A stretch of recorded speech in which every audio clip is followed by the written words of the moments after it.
Good afternoon, everybody, and welcome back to another episode of the Bremner Square podcast. My name's Johnny Chick, and joining me, we've got Kieran Archer. Kieran, how are you doing, mate?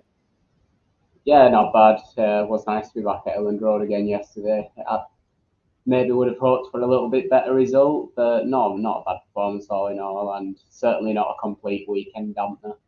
Well, didn't we speak last week saying that every time you go to Ellen Road, you're a bit of a jinx?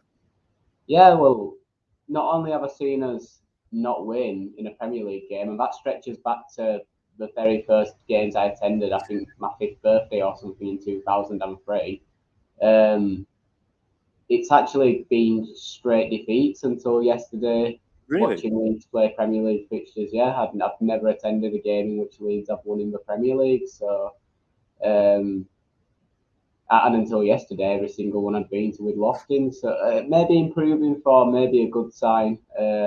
Maybe next time we go, we will actually get the 3 points, and I'll witness Leeds picking up 3 points in the Premier League. I think the only opportunities you've got for that now are Brighton, Man City, and Chelsea. So I kind of want to say Brighton might be a best bet for that one. Last home game in the season, if you can try take your dad's season ticket from that one. I'm not sure I'd like to give that one away. I might try and nick it. You know what? I don't think I've given it back yet. I think it's still in my wallet, so I might just hope he forgets. I said that's yours now. I think he's got to come Yeah. begging for the last three games of the season at home. And we are live on Leeds TV, Facebook, Twitter, and YouTube. So do get your comments in and your thoughts on yesterday's 1-1 draw with Southampton. And to be honest, Kieran, when we sort of just spoke briefly before we came on, we sort of said the whole day was quite flat. I mean, we were both at Ellen Road on Saturday. The whole occasion seemed a bit flat. I don't know whether it was because we kind of think we're a little bit safer than we were in the last home game against Norwich, and whether that sort of tense atmosphere generated a decent atmosphere at Ellen Road, of course, with the last-minute winner as well from Joe Gelhardt. But on Saturday, it all seemed quite tame, quite standard, like a sort of a bit of a mid-table clash, even though we are still near the drop. Yeah, I mean, it was weird because there is still quite a lot to play for, and it's not like the team were giving us a performance for that we couldn't really get behind. I think the first 10 minutes we came out really fast. Well, we were really good actually, and yeah, the atmosphere at Ellen Road was strange. It was very flat. It wasn't really chance didn't really get going that much. Just strange in general, and I don't know. Maybe people did think it had a bit of that dead rubber feel, but it really shouldn't. It should have been a great day for it. We've had a week off with the international break, obviously. Keen to see Leeds play football again. The sun was shining for most of the afternoon. It should have Yeah. been a great day for it, but yeah, like you say, just the atmosphere wasn't really there yesterday. Well, I was in the East Stand, and sort of the sun was just on me the whole time. I spent the whole game trying to just sort of like squint through my eyes, trying to see what was happening. And like you said, I don't know, when we previewed the game, we sort of said, right, we've had two great last-minute winners. The sun's going to be shining in this one. Southampton, who aren't in a great run of form, are going to turn up to Ellen Road. It's going to be, sort of one of those days you look back on where it's just in the sun, in the pub before the game and after, and it'll be a really good atmosphere. But I think I witnessed probably the slowest chant of "We are the champions, champions Europe" going. It was like someone had slowed it down. I don't know. It was really such a weird kind of game and weird in general. But in terms of the game itself, is it 1 point gained or 2 points dropped for you? Oh, I'd say it's not a bad point, but I would still say it's 2 points dropped because I feel like we did have the better of the majority of the game. We came out of blocks really well, like I said. Um, just a fast start, we're all over them, to be honest. And from then on, I thought, well, we're just going to control this and dictate it. Southampton did start to come into the game a little bit. Around the time we scored, they'd actually been starting to offer a little bit more. Um, and then after we'd scored, they continued to get forward a little bit more. They had a great chance through Shea Adams, which forces a great save from Melier. But they weren't creating, other than that Shea Adams chance, although we did start to see more of a ball, they weren't creating that many clear-cut chances. Whereas us, on the other hand, we had so many good breaks on, like Dan James running clear through, but then making the wrong decision with the pass. Sometimes it was Rafinha or somebody overlapping, and he just didn't see him early enough, and by the time he tries to play it, there's defenders in the way. So just little silly things like that. And I think it was one of those games where we've been better for the majority of it. And if we'd have just been more clinical in his decision making and more clinical in front of goal, we would have come away with 3 points quite comfortably. It's where a Patrick Bamford probably would have succeeded a little bit. And again, you kind of just think, oh, why is he not fit for this game? We'll get onto his injury actually in a bit more. But I guess the players who did come back, Liam Cooper was phenomenal at the back, I thought, and he's been receiving a lot of praise on Twitter. Calvin Phillips obviously came off the bench, didn't really have too much to do in terms of an impact, played a nice ball out to Ayling and sort of intercepted a couple of passes. But just great to see those two back on the pitch. Yeah, Cooper, absolutely immense. And I know that Cooper is a name that strikes fear into some people because he has a mistake in his locker. But honestly, he's so solid. The majority of his time in a Leeds shirt, he's been so solid. And he had a difficult afternoon. That Southampton strike partnership, it is a bit of a throwback strike partnership. You've got Che Adams who'll run off you. He's got a bit of a turn of pace and he'll run off you. And then you've got to go up against Armando Broja. Physically, he's a big lad. He's quite old-fashioned as a striker. I like him a lot, actually, that Broja, because he's decent with the ball at his feet as well. Yeah, he gets up and wins headers, but he can play a pass. He can run with the ball at his feet a little bit. So a tough afternoon up against those two, but I think he did get the better of Broja a couple of times in physical battles. I think most of the time, Che Adams runs off Broja were tracked, and just like I say, we didn't really look like conceding that often. It is that one Che Adams chance right in front of goal, which came about, I think, a bit by failed clearances and stuff. And then obviously the James Ward-Prowse free kick, where if you concede a free kick 20 yards out against Southampton or 25 yards out against Southampton, it's pretty much like conceding a penalty sometimes. It's just absolute top quality from them. So other than that, we're very solid at the back, and Liam Cooper was a massive part of that. Do you think Broja is a bit of a Matt Smith throwback, or? A little bit, yeah, a little bit. But I'd say better with his feet than Matt Smith as well. Like, that's what I like about him. He's big and physical, but he can, good feet for a big man that old. Yeah. Yeah, I'd like him a lot. He's a good player. When he walked sort of past me, when he got subbed off, he had to do the walk by the south stand, of course, getting hurled loads of abuse at. He was a lot taller than I thought he was. I don't know why I sort of had the image that he was similar height to Che Adams, but when he walked past, you think, tall, very sort of well built as well. I mean, I don't think Leeds fans would turn him down if we were looking for another striker in the summer. He's been on fantastic form this season. I think he scored against us in the reverse fixture. I think it was him who scored in probably one of the most diabolical performances we've watched this season. And believe me, we have seen a few. But I mean, you mentioned the free kick. Was it just me who thought that the wall was not 10 yards from where James Ward-Prowse was taking it? Or, I don't know. I was in the Kop. I was at the complete other side of the stadium from it, so I really couldn't tell you. So yeah, I'll leave that one with you. Was the wall 10 yards back? I heard someone shout from behind me like, "That's never 10 yards," and I thought it was just one of those sort of shouts. Where it's like, well, it is. The more I looked at it, I sort of thought, I don't know. I don't know. And apparently, I don't know. I can't remember. My dad said something to me, but I don't know if I've seen it as well. That James Ward-Prowse has like moved the ball back a bit from where the free kick was given, which obviously gives himself a bit of a harder task, but probably easier to get up and over the wall. But surely the wall then is allowed to move further forward. I don't know. The gap just seemed a little too much for him to be able to put it up and over the wall. And like you say, it is literally just like a penalty. And as soon as he steps up, as soon as it goes into the top left, you're not even shocked, are you?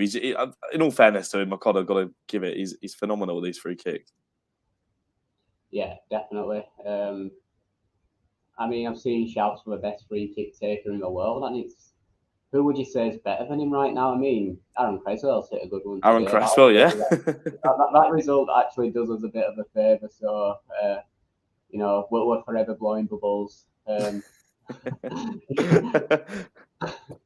be a good podcast name for a West Ham channel, actually. Forever blowing bubbles or something like that. Yeah, talking bubbles or whatever. No. Yeah, thank you, West Ham, for that one, and thank you, Aaron Cresswell.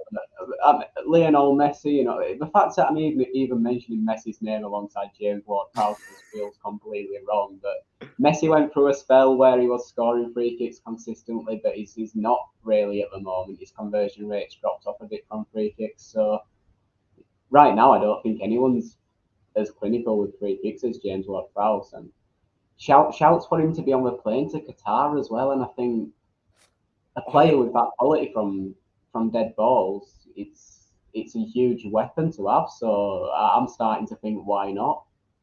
I think it's so weird, and obviously the same debate comes up. Do you put him in just for the sake of set pieces? But I don't know, just starting someone purely off the fact that there's a chance that you get a free kick near the edge of the penalty area, I think is a slight risk, and it probably has a detriment to whether Calvin Phillips plays as well. So I think that kind of sways my bias in towards it. Like, I don't know, do you rate James Ward-Prowse set pieces aside as a footballer? Yeah, I think he's not a bad option to have just in the middle of the park in general. He's tidy with possession of the ball. He doesn't really make too many mistakes for me. Confident in the central areas and a decent, yeah, like I say, a decent ball player. He's got a little bit of agility about him. Can shrug off a challenge or two.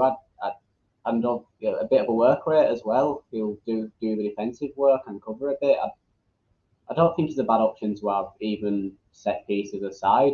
Obviously, we've got players like Jordan Henderson, who you think, does he do anything better aside from set pieces than Jordan Henderson does? And obviously, Henderson's a huge part of the England setup. He's essentially a second captain, I think. Yeah. I think he's probably the vice captain, but he's probably as much of a leader as Harry Kane is. So,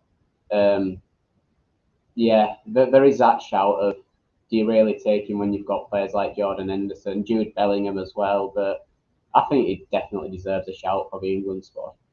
And the free kick itself, how does Meslier sort of set up for those sort of free kicks? Because if he stands a little bit over to the side that James Ward-Prowse goes, it probably gives him a bit of a more of an advantage, but then could get caught out the other side. And do you think he is a bit unlucky not to stop Ward-Prowse's free kick? Because he does get a touch to it.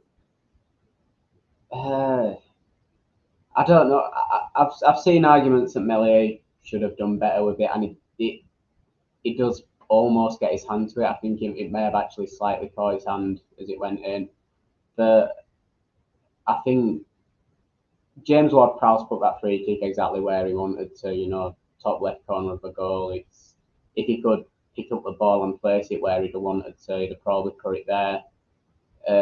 So I'm not sure there's a lot that Meslier could have done. I think if he saves it, it's a stunning save. But because he gets close to it, it makes it look like it was very savable. But you know, it's one of those. I think Meslier had a fantastic contribution in the first half, keeping out Shea Adams from a few yards out. And if this one is a mistake, it doesn't really count too much against him for me. I think a lot of goalkeepers wouldn't have got to that. I think I am with you on that. To be honest, I'm with you. Like you say, if Ward-Prowse does pick it up, put it in that top left hand corner, that's where it's exactly where he wants it to go. And I'm trying to give comments to a goalkeeper who's facing, like you say, potentially the best free kick taker in the world at the moment. I think he's behind David Beckham now with most Premier League free kicks. I think he's joint. Is he joint second or he's got into second? I think they were saying on Match of the Day. So, like you say, fair play to him. I mean, let's focus on the positives from Saturday. All season to celebrate it properly or not, because Jack Harrison sort of just prodded in the ball that I thought Rafinha's it's actually gone out of play. Fraser Force has literally just slapped it down to Jack Harrison. It was a bizarre goal, but one that sort of, like you said, Kieran, earlier, we started the game very, very well. Sort of just, I don't know, it sort of reflected the dominance that we had early on. Yeah, I think so. I think we deserve to go into half time a goal up. Even though I did think Southampton came into it a little bit more, like I say, they weren't creating that many chances.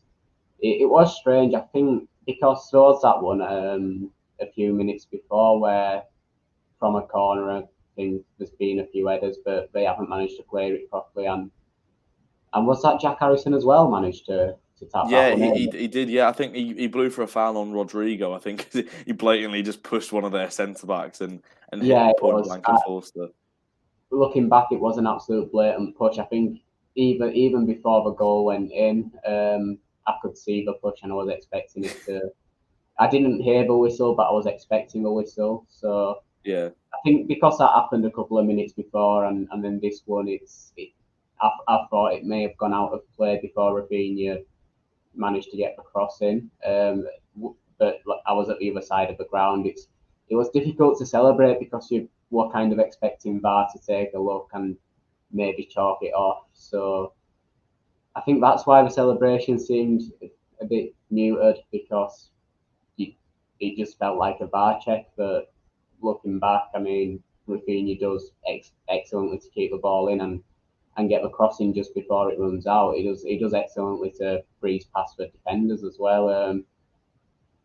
A bit of mixed game from Rafinha. I thought there were times when he looked our most dangerous player, but then I thought were spells where he kind of dropped out of the game a little bit or kept doing the wrong thing.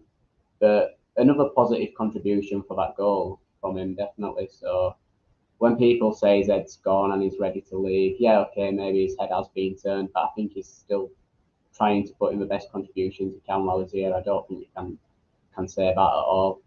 I'm with you with that. I still think he cares just as much as he did before the international break and before all these rumours came out about his move to Barcelona. I mean, Fabrizio Romano has been tweeting non-stop about him and all these contract deals, and he actually got it wrong, didn't he? I think he said that there was like a 75 million euro or pound release clause if Leeds stay in the Premier League, and Phil Hayes said that's wrong, and then Fabrizio Romano came out and said it was wrong. And I'm with you in the sense that I feel like he's still putting in his all to try and keep us in this league and get us to a highest position as possible this season. Do you think some of the fans yesterday potentially were a bit more negative towards him because of the news that has come out in the week? Because I heard some shouts from fans around me for stuff that usually they sort of praise him for attempting. Maybe it's a little flick or flare and everyone's like, oh, just keep it simple. But maybe a couple of months ago they would have been a little bit more lenient with him. I'm not too sure. Yeah, I think it's definitely like that. Once you hear that he's been negotiating with another club, it does leave a sour taste in the mouth of some fans, and maybe they do look at certain situations a bit differently.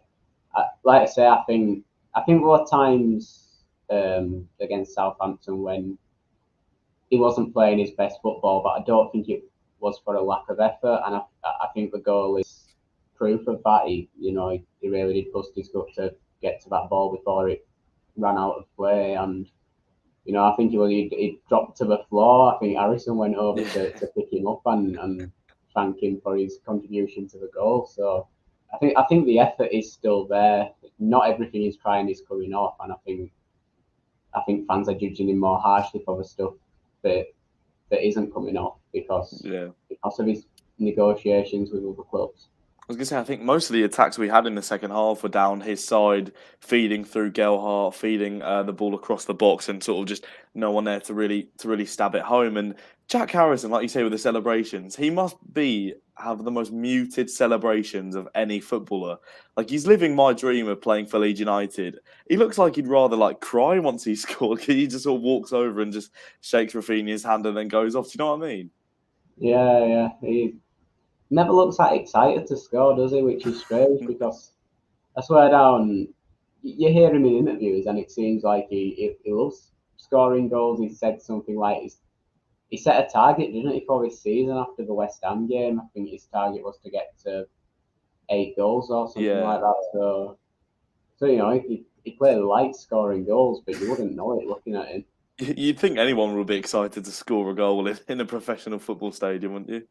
Yeah, exactly. Especially Elland Road. I mean, like we say, it was a big flat um, on Saturday, but I mean, it's scoring in front of the Leeds fans must be quite a good feeling as a professional footballer because they can be a bit of a throwback to the days before half of the Premier League is hard before there's teams in the Premier League that have redeveloped No, athletic half. things Say it, like that. half. Go on, over half, more than No, half. because I think it was only West Ham and Man City that are actually redeveloped athletic stadiums, and Man City have done a good job of turning theirs into a football stadium, so it was a bit harsh.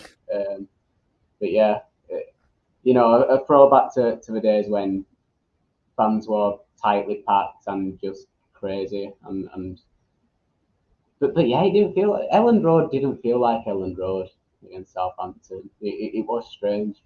It was weird. I kind of when the full time whistle went, I kind of forgot I just watched the game, and I was meant to be a bit dejected that we'd drawn. I was like, oh, all right, then what am I doing now? I honestly, I don't know if it was.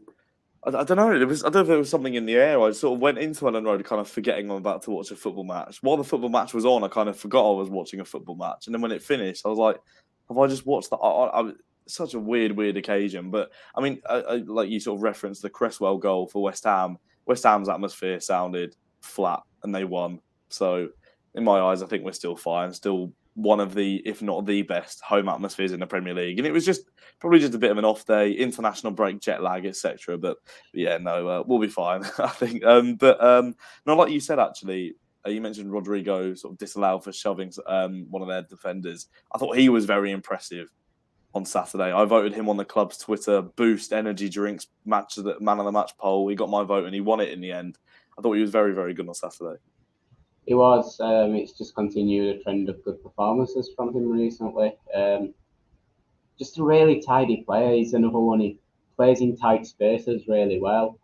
When there's some pressure from the defenders, he manages to kind of just open up a bit of space and play a pass or get round them. He's just solid. I think he picked up the ball in difficult positions quite a lot of times with players around him, and I don't actually remember him losing possession. He probably did at some point, but I don't remember it off the top of my head. I think the only thing that it was missing was a goal. It was one of those performances. He did more or less everything right, but the one thing that could maybe come back on him is people saying, well, he's the closest thing we've got to an out and out striker right now, even though Dan James is playing more like the out and out striker. So we really do need him to be contributing with goals. But he's creative. He links well with certain players around him. His interplay is fantastic sometimes, and we've seen flashes of it before. But it does really feel now that he's doing it the most consistently of any spell in his time at Leeds. I don't know whether they're trying to mould him into a bit of a Pablo Hernandez, but the way he sort of turned that ball into Dan James, I think he played it a couple of times actually, sort of splitting the defence in between the centre backs, and James obviously has the speed to run onto it. So I did like the way he was playing in that attacking midfield position, and probably one of his better games. And like you say, in a row, he's actually played very well in the last couple of games. So when he's playing well, the team's playing well. Is there a sort of coincidence with that? But as we round off the Southampton game, a couple of penalty shouts actually during the game, and you probably had the better view of them in the COP. The one that Match of the Day brought up and has been circulating social media is the one on Joe Gelhardt near the end of the game. Thoughts on that? Yeah, that one looked clear cut where I was sitting. It was actually standing. It was right under me, so I mean, I could see it. Never really looked like I forgot who it was tackling, but it never really looked like he got any of the ball. It just looks like he took home man, and Gelhardt was going nowhere with it really. He was kind of running down a dead alley. I'm not sure if he was going to control that ball, keep it in play, get a crossing or anything. Yeah. So to me, what it is, it's a silly challenge to make from the defender when the attacking player's going nowhere. But you've still made the challenge, you've still caught the player without getting any of the ball. So to me, it's still a penalty. That's what I mean. On Match of the Day, they all seemed a bit resigned to the fact that it would have been a penalty. And I hate the phrase that if he'd given that, VAR wouldn't have overturned it. So are we sort of in a bit of a bracket here where some are deemed as potentially penalties and also not penalties in the same instant? Because VAR haven't gone to him and gone, actually, have a look at that. That could be a penalty. But how can you say if he'd have given it, VAR would have said, actually, no, I agree with you, that is a penalty? We're in a bit of a weird limbo. It is that way because it's a whole clear and obvious factor. And the thing is, I do think it would be quite hypocritical of a lot of football fans to argue that's got to be a penalty. I mean, to me, it has to be a penalty anyway. It's clear and obvious. But the problem is if you're bringing in the clear and obvious factor, then you've got to apply it to everything. But if you remove it, then you've got to remove it from everything. And one of people's big frustrations with VAR is how it'll rule out a marginal offside because below the t-shirt line, was Yeah. an inch past the defender's Oh, heel. don't get into all that again. That was just confusing. That was all that Yeah. sort of stuff. So if we wanted clear and obvious removed from those situations to just benefit attacking players and the love of goals a bit more, then we've got to remove clear and obvious from all situations. So that's the thing. We've got to go one way or the other, and we're not going to completely like whichever option we go for. So we are in this weird limbo where VAR doesn't actually guarantee the right call. Yeah. What it'll do is just overturn some calls that it considers clear and obvious enough to the right call. It is a strange limbo to be in, because then it brings up a factor of what actually is clear and obvious. Surely, if you see that a player got the man and none of the ball, surely that's clear and obvious enough. But it's like you say, we're in this limbo where if that had been given, there's no way VAR says it's overturns it from being a penalty, but Well, we don't get awarded the penalty. that's what I mean. Surely, if I mean, you're saying it, I'm saying it, the pundits are saying it, it should have been a penalty. Is that not clear and obvious? Yeah, you'd think it is. So where is the line of what's clear and obvious enough? It's all subjective decision making, and that is kind of where VAR falls flat. It's if it's supposed to be a technology to try and guarantee the right calls and the right results, well, it's still prone to human error to the officials using it. Like, there's nothing. All VAR is a video replay, and there's nothing fundamentally wrong with looking at video replays to try and get the right decision. But it's still prone to human error or to human subjectivity, even the way we see things. So it does. For me, I do like VAR sometimes, and I do think video replays. Every sport, pretty much every developed sport embraces video replays. Cricket does, tennis does, rugby does. So it makes sense for football to embrace them as well. But I just think it does fall flat on so many of these decisions where it doesn't guarantee the right decision because it brings in all these subjective issues. Can you imagine a sort of tennis style Hawkeye clapping system around Ellen Road as they sort of bring the offside lines together on the big screen and everyone gets to look at it? I can imagine the carnage of that would be ridiculous. I think, but like you say, VAR, and we've had so many debates on VAR, and I imagine over the years we'll have many more if things don't really change with it.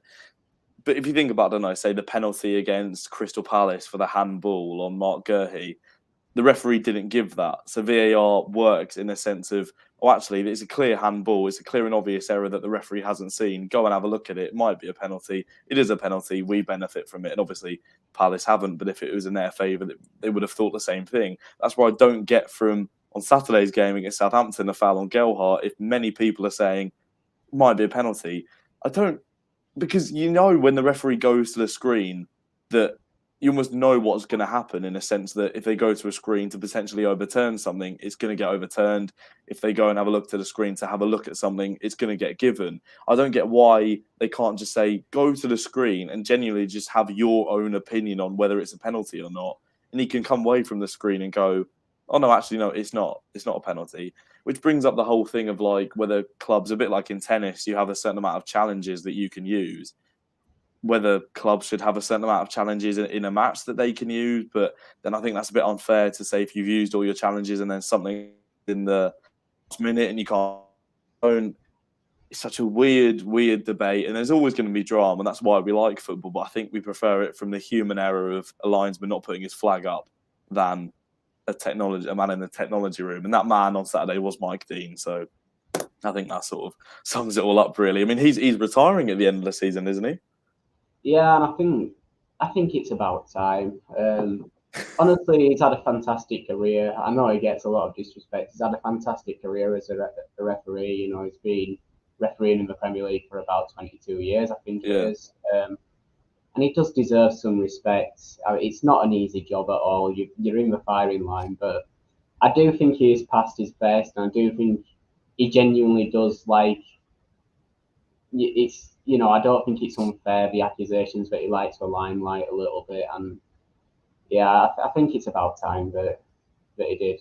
did call it. But congratulations on a fantastic Yeah. career. I'd say now enjoy watching Tranmere Rovers on the weekend. Yeah, from the stands. I mean, that picture of him was in the playoffs or in one of their league games where he was sort of standing on the terraces with his arms out. I think it's the fact when Sky Sports make a compilation of your best refereeing moments, sort of shows that yes, he probably does enjoy the limelight quite a bit. I think if I was a referee and I'm with all those world class players and I'm the players are getting chants and cheers and stuff, I'd kind of want a bit of the limelight as well. So I kind of side with him a bit. I don't like you say he's had a very good career, and still that celebration where he played on advantage for Tottenham and he celebrated them scoring is still funny to me. I know not funny to a lot of fans, but I still enjoy it. But I mean, let's look ahead to the next game. It's Watford on the 9th of April, same day as the Grand National. It's always one of those. I think was it in 2018-19? Was that the Wigan? The 10-man Wigan thing. It's always sort of that game in April, same day as the Grand National. It always seems to tie in with a bit of bad luck for Leeds United. Hopefully, it's not a 10-man Watford gig at Vicarage Road. Can you remember the last time we beat Watford in the league, Kieran? At Vicarage Road, sorry. Oh, last time we beat Watford at Vicarage Road. I actually don't know. It'll be in the Championship, obviously, but Yeah. I don't actually remember. It was. I had to look it up because I always realised we had a very, very poor record at Vicarage Road and against Watford in general. It was that McCormack chip on the last game of the season in yes, 12-13. yes. Is it Don Poley and flattens their Yeah. keeper not long before that, and they've had to replace the keeper, and then the young lad that's come in, unfortunately, he's made a terrible error, a terrible misjudgment. Yeah, I do remember that one. Yeah. It also condemned them to the playoffs, didn't it? It did, yeah. I think which they lost in the final to Crystal Palace to that Kevin Phillips penalty in extra time, I'm pretty sure. And then, I mean, they went up either the season after or the season after that, so they're always going to be destined for the Premier League at some point. But yeah, it's that Don Polion shove on the defender, puts him straight into their goalkeeper, who actually may have been their second choice goalkeeper anyway. Because I can't remember if their main goalkeeper got injured in the warm-up, so it was like third choice goalkeeper letting a McCormack chip, which he should just be catching, slip under his grasp and condemns them to the playoff, like you said. But I think the one before that, it was a Richard Naylor goal in 2010-11 when we won 1-0. So we only beat them twice at Vicarage Road in the Championship. One of our more recent visits was that Scott Wootton own goal in the FA Cup. Surely you've got good memories of that one? Yeah, I thought we were going to get to Wembley that year. I think we'd got through 2 rounds in the FA Cup, the 3rd and 4th round. So that doesn't happen often that we win 2 games consecutively in the FA Cup. It doesn't happen often we win 1 game in the FA Cup. I was going to say. I don't think we've won 2 since that game, to be honest.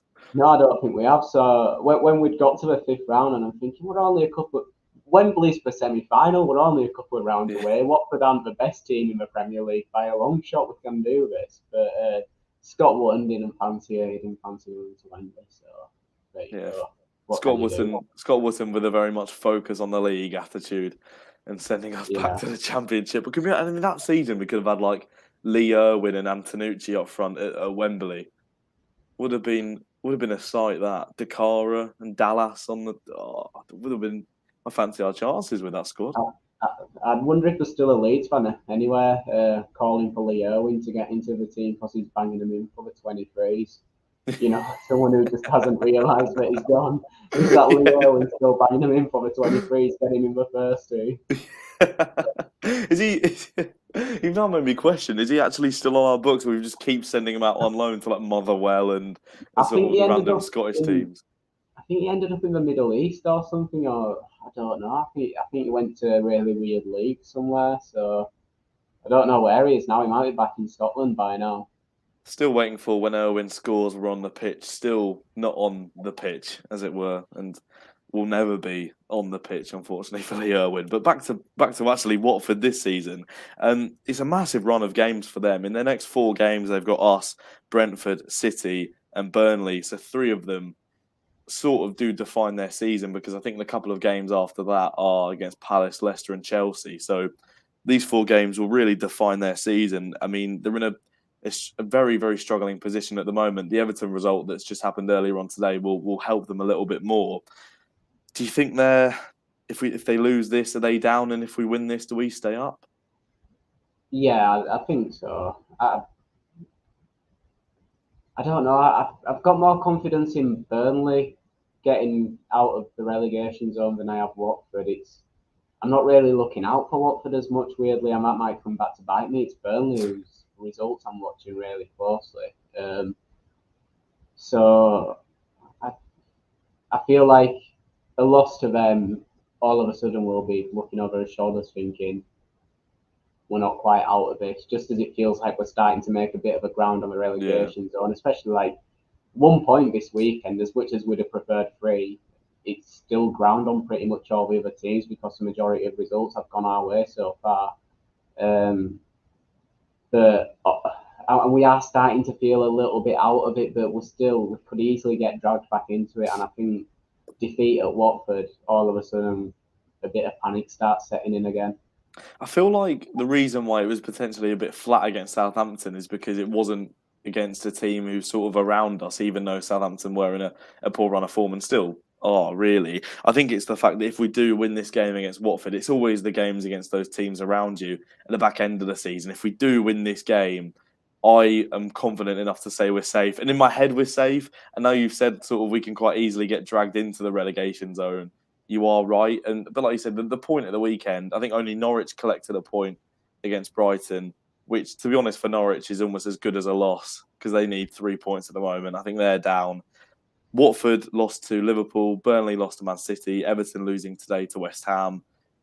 So, like you say, a win at Vicarage Road would be massive, and they haven't actually won at Vicarage Road really at all this season, only twice against Aston Villa on the opening day and against Manchester United in that 4-1 win, which ultimately got Ole Gunnar Solskjaer sacked. So, a very strange record for Watford at Vicarage Road, but with our poor run of form at their ground as well.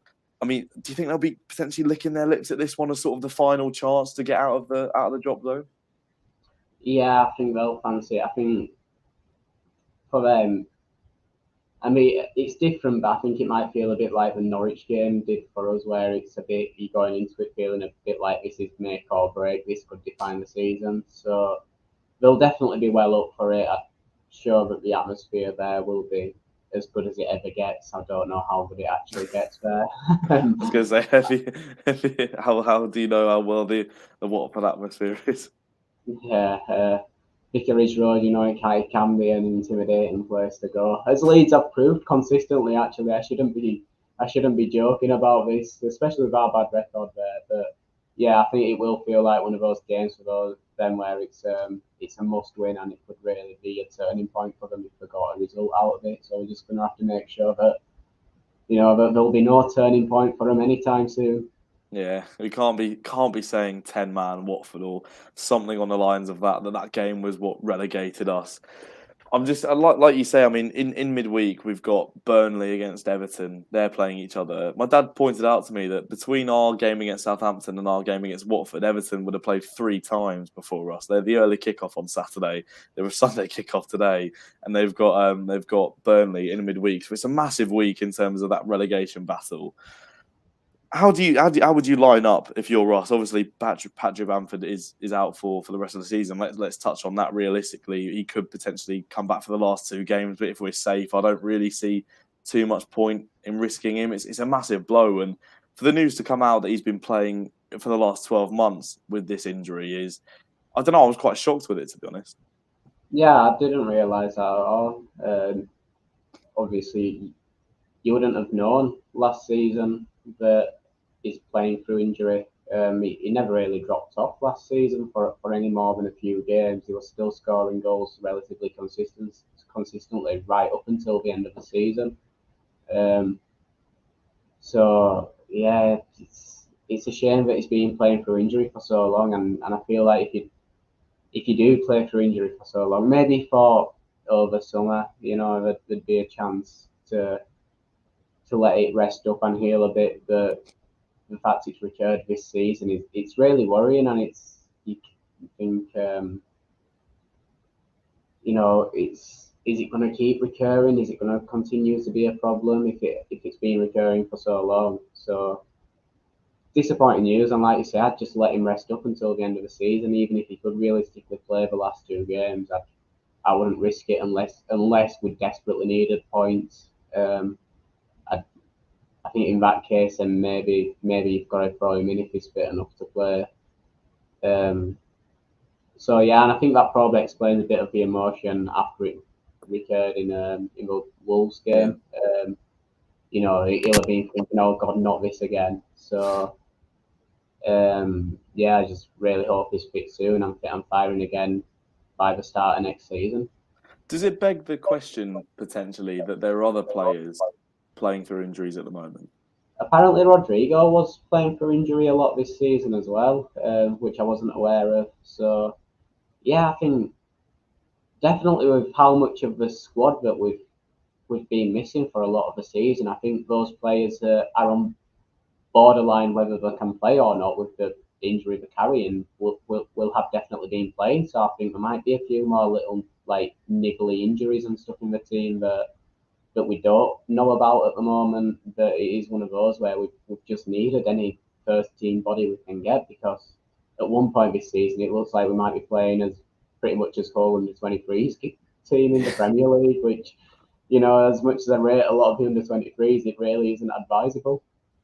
I still remember that game against Arsenal. That bench was just unbelievable. Like so many, I still think how that game didn't get called off because of COVID. I still think there was something about Bielsa and his pride for always fielding a team, which, in all honesty, is fair play to him. I mean, I think Stuart Dallas must be playing through some sort of injury. I think something came out that he was playing through one as well, and a couple of times yesterday he went down and sort of carried on, and I think he must be pulling through with some sort of injury as well. Which, if he is, fair play to him, and fair play to anyone else in the squad who is. How would you line up for this game against Watford, Kieran? Because Joe Gelhardt was rumoured to potentially be starting at the weekend. Jesse Marsh really emphasised how much of an importance he's going to have in the run-in. Looked like he didn't start because he potentially had COVID, but it was a false positive test. Same with Pascal Struijk as well. How would you line up? Same, unchanged, or any changes? I think I might go more or less unchanged. There's definitely a strong shout for Joe Gelhardt, and I think that's the only thing that I'd maybe change. But Calvin Phillips as well, if he's ready to start, that's a shout. Yeah, I think if Calvin's ready to start, I would bring him in. I'd definitely bring him in to start, no matter. I think Forshaw played well. I don't think Click had his best game. So maybe in for Click, give Click a chance to rest and recover. And I think Click sometimes played his best football in the last couple of seasons when he's dropped out of the team. It's when he's hit a little bit of a patch where he hasn't been playing his best and he's dropped out of the starting lineup. He seems to return with a real hunger to prove himself again. So if Calvin's ready to start, I'd maybe bring him in for Click and try and get that fire going in Click again. And then if Gelhardt comes in, you know what? I'd honestly, it sounds mad, but I think I'd drop Harrison out, put Dan James out wide, and bring Gelhardt in a central position, because I think, aside from a goal, I don't think Jack Harrison had the best of games either. I think there's a lot of time when it just seemed to be running down an empty corridor. Like it didn't really create much. It didn't have much direct threat at goal. And his touch wasn't there at times as well, which is strange for Jack Harrison, because his first touch it's been among the best in the Premier League at times. But I think there was a couple of times when there was a loose touch from him, and you're thinking that's an uncharacteristic mistake. Obviously, Dan James didn't have an absolute blinder of a game. In fact, he did a lot wrong where there were better options available for him and he didn't take them. But I still think just his pure pace does scare defenders, and that's why I'd keep him in and I'd put him out wide where he can really run into a bit more space and try and breeze past people. And hopefully just get the crosses right this time. I think Dan James did offer a little bit more than Jack Harrison against Southampton, so that's why I dropped Harrison out ahead of James. I must admit, I was a bit shocked when Marsh took off Harrison instead of when he took off James instead of Harrison. Sorry, I know obviously Harrison got his goal, and he probably thought that gave him a bit more confidence to play on through the game. But when Gelhardt came on, I thought it had to be Harrison. I thought bar his goal, he didn't put in too much of a good performance. Like you said, James didn't either, but I just think he's more of a threat to the opposition, Dan James. And it'd be interesting to see, like you say, how Calvin Phillips' fitness is. If he can slot into the midfield, it'd be massive. I think he was much needed in that midfield when he came on Saturday, because I think we're getting overrun slightly. Like you say, Click needs the fire in him a bit more. Like you said, I think he was good on Saturday. I think he's been very good these last couple of games as well. But I think Twitter's certainly given him a bit more fire. Have you seen his response to poor Bob on Twitter? Yeah, I think Bob's had a shocker there. You know, I think with Click, it's again, there wasn't a lot that he really did wrong. I mean, Bob clearly thinks there was a lot that he did wrong. But no, I think he did link up with a few players quite well, and once again, his interplay between people was good. But I think the wrong decision a couple of times from him as well. I think he does like to opt to shoot, and we know he's got a good shot on him. But when there's just a crowd of bodies parts back, you don't really see the space to release one. It's just going to get blocked or deflected out. So I think that's all it was for me with Click. I think he just made the wrong decision to shoot a couple of times when I think a pass was a better option. Yeah, Bob's slightly a bit more annoyed than yourself, and hopefully Click isn't in the comments at the moment typing away another message back. To be honest, I'm all for what he replied. I think it's great that players aren't, because you see some social media accounts are so obviously run by social media managers and stuff like that, and it's not the players themselves. But when I doubt that's his social media manager replying to Bob on Twitter, and Bob, unfortunately, is deactivated his account. But I guess that's what you get for sending players abuse. Surprised Andrea Radrizzani wasn't in your replies a couple of weeks ago, telling you potentially the same thing.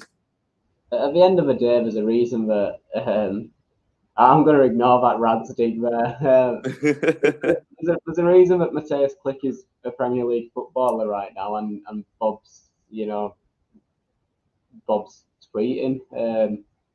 Not that football fans can't have good opinions on the game and can't share those opinions, but I don't think it does anyone any good just directly criticising the players like that, especially since, like I said, I don't think he had a great game. I don't think he had a bad game either.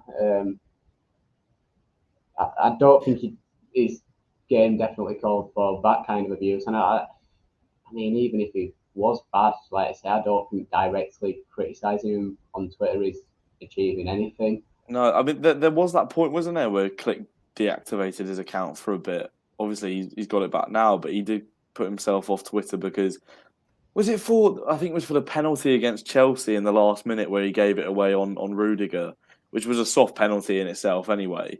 But I think it was for that he sort of went off Twitter. But I'm sort of glad he's standing up and fighting back anyway. Let's get some score predictions for that game against Watford then. It's a big one, and I think if we do win, we are looking very much to safety. Let's get a prediction, Kieran. I don't want to predict this. I might give a diplomatic 1-1 just to sit on the fence. 3-0 Leeds, clean sheet, 3 goals against the cycling GK in goal, and yeah, that'll do me very much. I mean, good thing if Watford do get relegated. I'm not saying I want them to go down. I'm sure they're a lovely club, lovely set of fans, etc. But you get to see match footage from inside Ben Foster's goal from his GoPro. So if they're back in the Championship, so every cloud, etc. But thank you very much to everyone who tuned in to this week's Bremner Square podcast. Thank you very much to Kieran, as always, for coming on, and hopefully we'll be speaking to you next week after a fantastic 3 points at Vicarage Road.